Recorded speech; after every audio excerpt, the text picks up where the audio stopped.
வணக்கம் எல்லாருக்கும். நான் KarthickShiva. இது எங்களோட அந்தமான் ட்ரிப்போட டே 5 last day trip. Last day வந்து நாங்கள் என்ன பிளான் பண்ணியிருந்தோம்னா வந்து போர்ட் பிளேயரில் இருக்க அந்தமான் ஜெயில் போய் பார்க்கலாம். Andaman jail or cellular jail சொல்கிறாங்க. அண்ட் அந்தமான் ஜெயில் வந்து பார்க்கணுன்றது வந்து எனக்கு சின்ன வயசுலேருந்து ரொம்ப ரொம்ப ரொம்ப ஆசை.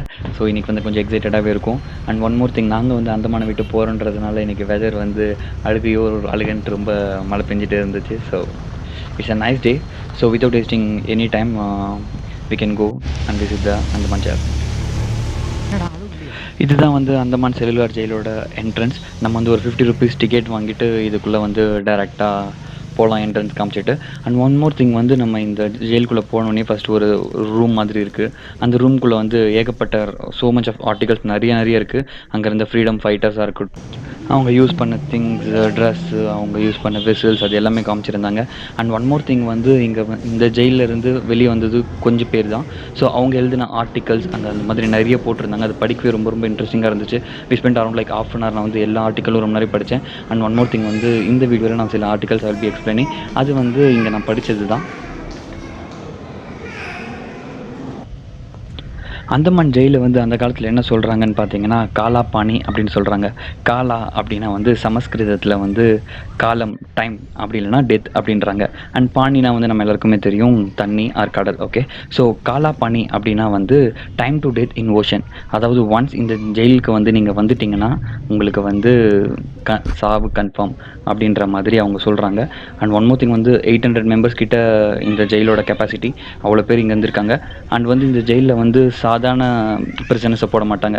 இந்தியன் ஃப்ரீடம் ஸ்ட்ரகிள் அப்போது யாரெல்லாம் வந்து ரொம்ப கவர்மெண்ட்டுக்கு ரொம்ப அகேன்ஸ்டாக இருந்தாங்களோ அவங்கள தான் வந்து இந்த பிரிசனில் போட்டிருக்காங்க. ரொம்ப ரொம்ப ரொம்ப டார்ச்சர் பண்ணியிருக்காங்க.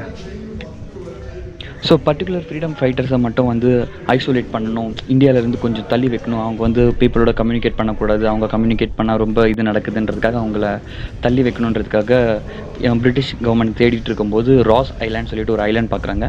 அந்த ஐலாண்ட் வந்து சுற்றி கடல் இருக்குது. ஸோ ராஸ் ஐலாண்டில் வந்து அங்கே இருக்க இங்கிலீஷ் பீப்புள் எல்லோரும் தங்கிட்டு இந்த செல்லுலர் ஜெயிலை பில்ட் பண்ண ஆரம்பிக்கிறாங்க.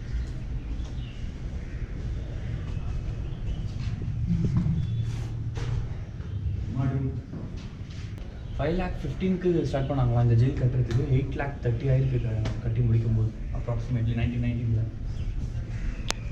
ஸோ இங்கே வந்து நமக்கு வந்து ஒரு 7 பெரிய பிளாக்ஸ் இருக்கும். 8,30,000 அவ்வளோ பெரிய பிளாக்ஸ் எப்படி கட்டினாங்க, அது ஒரு ஐலாண்டில் கட்டினாங்கன்றது வந்து கொஞ்சம் ஆச்சரியமான விஷயம் தான். ரொம்ப பயங்கரமாக இருந்துச்சு.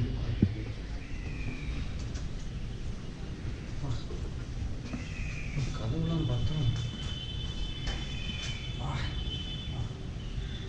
நகர்த்த கூட முடியல.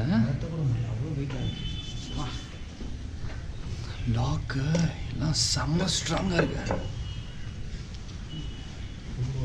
ரூட்டெல்லாம் பனிஷ் பண்ணணும்னு கட்டின மாதிரி இருக்கு.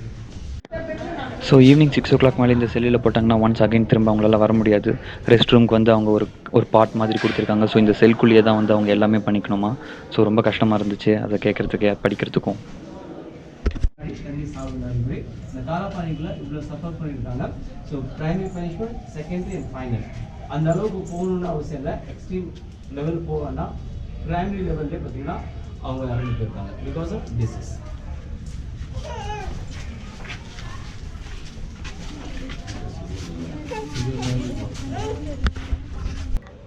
இதுதான் வந்து செல்லுலார் ஜெயிலோட மாடல். ஒரு வேண்டேஜ் பாயிண்ட் இருக்கும். அந்த வேண்டேஜ் பாயிண்ட்டை சுற்றி 7 பிளாக்ஸ் இருக்கும். இது வந்து ஒரு டெமோ மாதிரி அங்கே வச்சுருந்தாங்க. இங்கே நான் ஒன் ஆஃப் த ஆர்டிக்கல் படிக்கும்போது அதில் ஒருத்தர் என்ன போட்டிருந்தாருன்னா வந்து இங்கே இருக்க பிரிசனர்ஸ்க்கு வந்து ஒர்க் வந்து என்ன கொடுப்பாங்கன்னா வந்து செக் இழுத்த செம்மல் அப்படி சொல்லுவாங்களா. ஸோ செக் இழுக்கிறது, எண்ணெய் ஆட்டுறது. ஸோ அது வந்து என்ன பண்ணுவாங்களாம் வந்து செக்கில் வந்து தேங்காய் எண்ணெய் 30 pounds ஆஃப் தேங்காய் எண்ணெய் வந்து அவங்க ஒருத்தர் எடுக்கணும். ஓகேவா, 30 pounds ஆஃப் தேங்காய் எண்ணெய் அண்ட் 20 pounds ஆஃப் வந்து மஸ்டர்ட் ஆயில். அது ரெண்டுமே வந்து ஒரு நாளைக்கு பண்ணணுமா. ஸோ அந்த ஆத்தர் என்ன போட்டிருந்தாருன்னா அவங்க ஊரில் நம்ம காளையை வச்சு செக் இழுப்பாங்க. அந்த காளையை வச்சு செக் இழுக்கும் போது அந்த காளையே வந்து 12 pound தான் பண்ண முடியும். ஆனால் இங்கேருந்து ஃப்ரீடம் ஃபைட்டர்ஸ் வந்து அந்த செக்கில் இருந்து 50 pounds ஆஃப் ஆயில் எடுத்தே ஆகணும். இல்லாட்டி அவங்களுக்கு வந்து கொடுத்த பனிஷ்மெண்ட்ஸ் வந்து ரொம்ப ரொம்ப ரொம்ப மோசமாக இருந்துச்சு அப்படின்னு சொல்லி ஒரு ஃப்ரீடம் ஃபைட்டர் போட்டிருந்தாரு. அண்டு இன்னொரு ஆர்டிக்கல் படிக்கும்போது ஃபோர்ஸ் ஃபீடிங்ஸ் பண்ணி நிறைய பேர் சாவடிச்சிருக்காங்க. ஃபோர்ஸ் ஃபீடிங் என்னன்ட்டு இங்கே பண்ணுற கொடுமையால் வந்து நிறைய ஃப்ரீடம் ஃபைட்டர்ஸ் என்ன பண்ணியிருக்காங்க, சாப்பிடாம வந்து போராடலாம் சொல்லிட்டு ஒரு 50 ஃப்ரீடம் ஃபைட்டர்ஸ் வந்து இனிஷியேட் பண்ணியிருக்காங்க. அப்படி இனிஷியேட் பண்ணுறவங்களுக்கு இந்த பிரிட்டிஷ் கவர்மெண்ட் ஆஃபீஸர்ஸ் என்ன பண்ணியிருக்காங்க, ஒரு சின்னதாக டியூப் எடுத்து அவங்க மூக்குள்ளேருந்து வாய்க்குள்ளே போகிற மாதிரி அதை செட் பண்ணிவிட்டு அதில் வந்து மில்க் ட்ராப்ஸ் வந்து அனுப்பிச்சிட்டே இருப்பாங்க. ஸோ அந்த மில்க் வந்து என்ன பண்ணுமா, டேரெக்டாக வாய்க்கு போகாமல் லங்ஸுக்குள்ளே போயிட்டு அந்த லங்ஸ்லேருந்து அவங்க வந்து இறந்துருவாங்க. இது வந்து செல் ஆஃப் சாவர்கர். இவர் one of the biggest freedom fighter. So அந்தமானில் வந்து இவர் வந்து ஒரு லீடர்ஷிப் மாதிரி எடுத்து இவருக்கு கீழே நிறைய பேர் இருந்திருக்காங்க. இந்த சர்வக்காரோட பேரை தான் வந்து நம்ம ஏர்போர்ட்டுக்கு அந்தமானில் வச்சுருக்காங்க. ஸோ அந்த ஃபோர்ஸ் ஃபீடிங் பற்றி சொல்லும்போது, அந்த ஃபோர்ஸ் ஃபீடிங்கில் வந்து ஒருத்தவங்கள பிரிட்டிஷ் பீப்பிள் சாகடிக்க இவங்க அகைன் என்ன பண்ணுவாங்க, ஒருத்தவங்க இருந்தாங்கன்னா அகைன் வேற ஒருத்தவங்க வந்து இந்த இதில் ஜாயின் பண்ணிப்பாங்க. திரும்ப அடுத்தவங்க இறக்குறப்ப திரும்ப இன்னொருத்தவங்க வந்து ஜாயின் பண்ணுவாங்க. அப்படி போக போக போக இவங்க அரௌண்ட் லைக் 380 பீப்புள்ஸ் வரைக்கும் சாவடிச்சிருக்காங்க இந்த அந்தமான் ஜெயிலில் ஃபோர்ஸ் ஃபீடிங் பண்ணி மட்டும். இங்கே வந்து ஒரு பிரிட்டிஷ் ஜெயிலர் ஒருத்தர் இருந்திருக்காரு. பேர் வந்து ஹாரி. அவருக்கு வந்து 1919 அந்த பீரியடில் வந்து 30 ரூபீஸ் வரைக்கும் சேலரி கொடுத்துருக்காங்க. இங்கே வந்து காம்பவுண்ட்ஸ்லாம் வந்து ரொம்ப சின்னதாக தான் இருக்கும். ஸோ அவர் என்ன சொல்லுவாரா, நீங்கள் முடிஞ்சால் தப்பிச்சு போய்க்கோங்க. நீங்கள் தப்பிச்சு போனீங்கன்னா சுற்றி கடல் தான் இருக்குது, நீங்கள் கன்ஃபார்மாக செத்துருவீங்க. ஸோ நீங்கள் எங்கேயும் போக முடியாது. இங்கே இருக்க உங்களுக்கு நான் தான் கடவுள். அந்த அளவுக்கு வந்து அவ்வளோ டாமினேட் பண்ணி ரொம்ப அராஜகமாக பேசியிருக்காங்க. அண்ட் இது வந்து அந்த ஈச் பிளாக்ஸோட வந்து டாப் ஃப்ளோர். இங்கே வந்து இப்போதைக்கு அலோவ் பண்ணுறாங்க. அப்போ பிரிசனர் இருக்கும்போது அலோவ் பண்ண மாட்டாங்க. நீங்கள் சிறைச்சாலை படம் பார்த்தீங்கன்னா தெரியும். இங்கே வந்து ஒருத்தவங்க ஓடி வந்து சூசைட் பண்ணுவாங்க. அதே மாதிரி வந்து பிரிட்டிஷ் கவர்மெண்ட் என்ன பண்ணியிருக்கு, இங்கேருந்து அவங்கள தூக்கி மக்களை வெளியே தூக்கி போட்டு சாகடிச்சிருக்கு.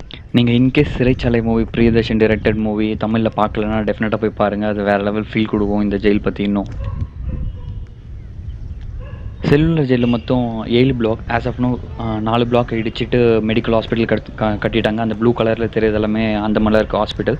அண்ட் திஸ் ஒன் இந்த டாம் மாதிரி இருக்குல்ல, this is called as a vantage point. இந்த வேண்டேஜ் பாயிண்ட்டில் வந்து ஒரே ஒரு கார்டியன் தான் இருப்பாங்க. ஸோ அந்த ஒரு கார்டியன் மேலே ஏறி பார்த்துட்டா அந்த 7 ஸோ இதுதான் அந்த வியூ, அந்த இதான் வேண்டேஜ் பாயிண்டில் இருக்க வியூ. இங்கேருந்து நீங்கள் யார் போகிறா யார் வரா எல்லாமே பார்க்கலாம். ஸோ 7 பிளாக்கையும் வந்து ஒரே ஒரு ஜெயிலர் வந்து கண்ட்ரோல் பண்ணுவாங்க, பார்ப்பாங்க அப்படி சொல்லியிருந்தாங்க. கவர்மெண்ட் வந்து இனிஷியலி வந்து இந்த 7 பிளாக்ஸையுமே இடிச்சிடலாம் அப்படி தான் சொன்னாங்க. பட் லேட்டரான் வந்து சரி வேண்டாம், இது வந்து நமக்கு ஒரு நினைவு சின்னமாக இருக்கட்டும் அப்படி சொல்லி வச்சுருக்காங்க. ரியலி வந்து இங்கே வந்துட்டதுக்கப்புறம் நம்ம நாட்டு மேலே அகெயின் அந்த பாசம், அந்த லீடர்ஸ் நமக்காக பட்ட ஸ்ட்ரகிள் அதெல்லாம் நினைக்கும் போது கொஞ்சம் கஷ்டமாக இருந்துச்சு. ஸோ இந்த ஜெயில் எப்படி கன்ஸ்ட்ரக்ட் பண்ணியிருப்பாங்கன்னு பார்த்தீங்கன்னா, இந்த விண்டோவிலேருந்து நீங்கள் வெளியே வந்து பார்த்தீங்கன்னா வந்து ஆப்போசிட்டில் நீங்கள் அதர் பிரிசனர்ஸை பார்க்க முடியாது. ஆப்போசிட்டில் பார்த்தீங்கன்னா இந்த மாதிரி செவுரு தான் இருக்கும். ஸோ இங்கே இந்த பிரிசன்லேருந்து நீங்கள் ஆப்போசிட்டில் இருக்க பிரிசனை கூட பார்க்கக்கூடாது. எதிர்க்க வெறும் செவுரு தான் பார்க்கணும், மற்றவங்களோட இன்ட்ராக்ட் பண்ணியிருக்கக்கூடாது. ஸோ அந்த லெவல் ஆஃப் ஒரு பேட் மென்டாலிட்டியோட இந்த பில்டிங் கன்ஸ்ட்ரக்ஷன் வந்து பிரிட்டிஷர்ஸ் வந்து கட்டியிருப்பாங்க.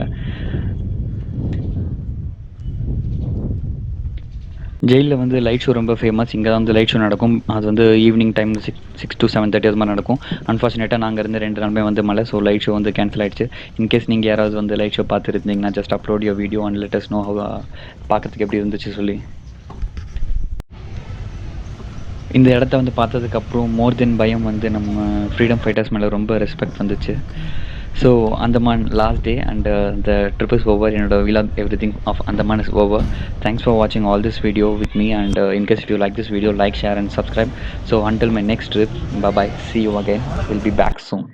Bye bye, love you all.